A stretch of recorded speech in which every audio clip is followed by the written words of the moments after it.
subcutánea nos ha dado ya muchos beneficios en los pacientes adultos y en niños, y actualmente ya se está publicando mucho también al respecto con la inmunoterapia sublingual, sobre todo en niños. Nosotros somos pediatras de base y tenemos el gran problema de la aplicación de inyecciones.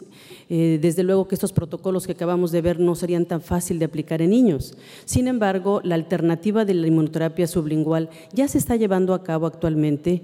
Hay varias publicaciones al respecto y lo que actualmente podemos ver, por ejemplo, en México, ya tenemos algunas publicaciones en niños con rinitis alérgica, específicamente este artículo que nos publicó el doctor Penagos y el doctor Huerta junto con el grupo que ven acá, pues ya nos dio alternativas de tratamiento en niños y como que nos abrió un poquito las puertas de dejar de usar un poco la inmunoterapia subcutánea en ellos. Pero ¿cuáles son las indicaciones alternativas de la inmunoterapia? La alergia a alimentos es una de ellas, donde se han hecho más estudios, sobre todo en anafilaxia por el cacahuate, tomando en cuenta que hay unos países que lo consumen mucho más que nosotros. La alergia cutánea, hablando principalmente de dermatitis atópica y urticaria. Con respecto a esto, específicamente en el primer punto de alergia a alimentos, quiero decirles que ya hay mucha información disponible. Cuando quise revisar qué está sucediendo, qué están haciendo en otros lados, porque realmente nosotros tenemos el problema con el paciente que vemos. Sin embargo, cuando nos preguntamos, ¿debo o no usar la inmunoterapia en este paciente?, es cuando nos vienen las dudas científicas en el sentido de qué están haciendo a nivel mundial. Por eso puse la primera diapositiva aclarando cuáles eran las indicaciones específicas de usar la inmunoterapia en el paciente alérgico. Y si tenemos un paciente con antecedentes inmunológicos comprobados por prueba cutánea o IG específica en suero, bueno, pues es candidato al uso de inmunoterapia. Pero ¿qué pasa con los alimentos? Actualmente estamos mirando que hay muchos artículos que ya publican con respecto al tratamiento de la inmunoterapia en pacientes con alergia a alimentos. Los principales alimentos responsables, como sabemos, son la leche, soya, trigo, huevo, entre otros. Cada grupo publica lo que realmente ha encontrado en sus pacientes. El autor Werfel, que publicó en el 2008 un artículo de alergia a alimentos, nos mostró que los adultos, el 60% de ellos que tenían alergia a alimentos, tenían una alergia combinada de antígenos inhalables. Eso es muy interesante, porque bueno, ¿qué está pasando? ¿Con qué frecuencia se presenta la alergia a alimentos en un paciente que tiene alergia a inhalables o a pólenes o a algún otro antígeno inhalable? Las reacciones inmediatas que nos dan los alimentos no siempre son cutáneas, por eso lo dividí. Dije, bueno, una cosa son las alergias a alimentos y otra cosa es la alergia cutánea, porque si bien es cierto que el paciente con dermatitis atópica o con urticaria puede en un momento dado tener el antecedente de alergia a alimentos, no es la única presentación. Puede el paciente tener síntomas mucocutáneos, como pueden ver, síndrome de alergia oral o alergia cutánea, pero también se puede manifestar a nivel gastrointestinal como náusea, vómito o diarrea, o tener síntomas respiratorios o tener anafilaxia. ¿Con qué frecuencia el paciente que nos llega con alergia respiratoria, ya sea asma o rinitis, tiene antecedentes de alergia a alimentos? Es una pregunta que nos hacemos continuamente. No llega exclusivamente con la alergia al alimento, sí es posible, pero no es lo más frecuente.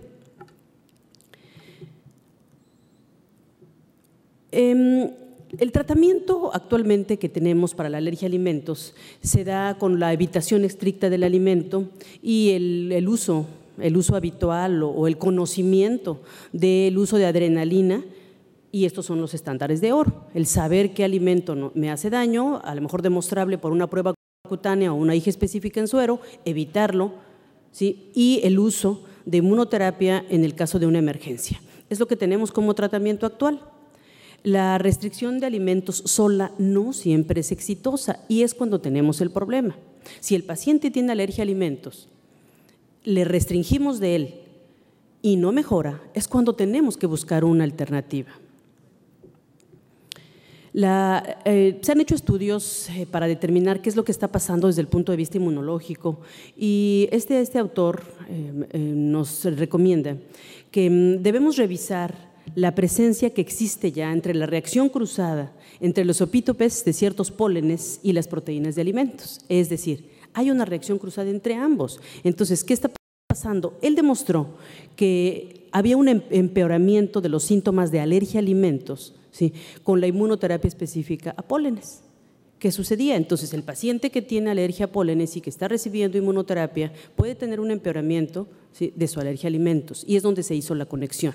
Si efectivamente el paciente tiene los dos problemas, entonces habrá que revisar la forma de darle tratamiento para ambos problemas. Ahora, la inmunoterapia específica para pólenes, si tiene una reacción cruzada con alimentos, ¿podría en un momento dado ayudarle? Seguramente que sí. Este autor nos comenta que muchas veces cuando iniciamos la inmunoterapia a antígenos inhalables, ya estamos tratando la alergia a alimentos, pero muchas veces, como no sabemos, y ya decía la doctora Desiree, qué dosificación específica estamos usando de esa vacuna, me refiero a los pólenes, podemos empeorar la alergia a alimentos, como lo vamos a ver posteriormente en dermatitis atópica. Pero ya este autor encontró la relación con respecto a estos dos problemas. Se han hecho estudios doble ciego, placebo controlados para inmunoterapia específica para anafilaxia al cacahuate. Hay mucho escrito con respecto al cacahuate porque se ha demostrado una prevalencia alta de anafilaxis por cacahuate en algunos países que lo consumen demasiado. En estos estudios placebo controlados que hicieron, reportaron una disminución de la reactividad cutánea en la sensibilidad del paciente a la ingestión de cacahuate cuando tuvieron inmunoterapia. Sin embargo, encontraron un alto grado de reacciones sistémicas con el uso del protocolo de Roche que nos acaba de presentar la doctora y con la terapia de mantenimiento del mismo. Ya ven que hay un Ultra Roche y el Roche. Entonces, ellos usaron Roche y encontraron un alto grado de reacciones secundarias con respecto al uso de este protocolo. Bueno, pues debería seguirse investigando qué hay con respecto al tratamiento de estos pacientes.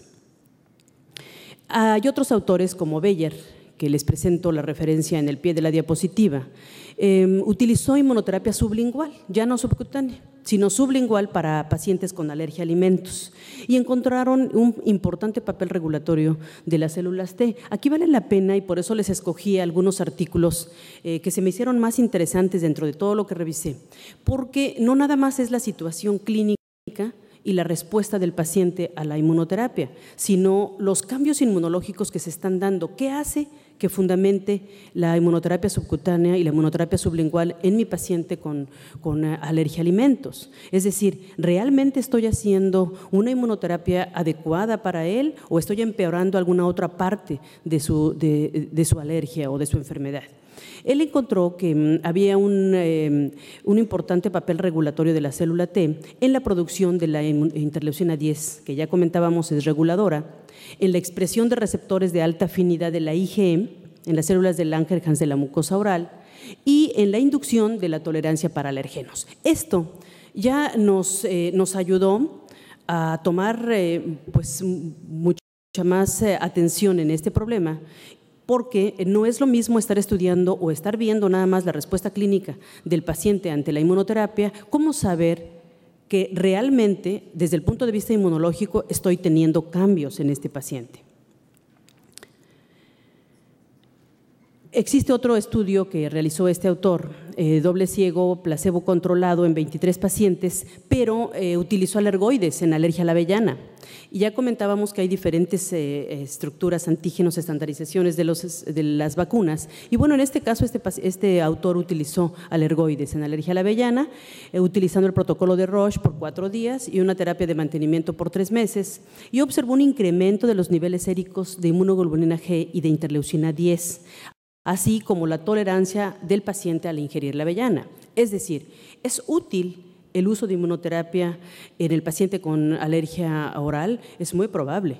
Quizá el único problema es no haber encontrado esa dosis ideal para evitar las reacciones secundarias. ¿O cuál protocolo sería el ideal? ¿El convencional o clásico, el Roche, el Cluster o el Ultra Roche? Hay muchas publicaciones exclusivamente para protocolos de Roche y no para la convencional. Entonces, aquí sí vale la pena buscar un poquito más de información hasta saber realmente qué podemos hacer para apoyar a nuestro paciente con alergia a alimentos. Pero algo muy importante que ya se comentaba incluso el día de ayer con la doctora Estelle Simons de las terapias futuras para este problema, y revisé a este autor Bryce en este año ya del 2009.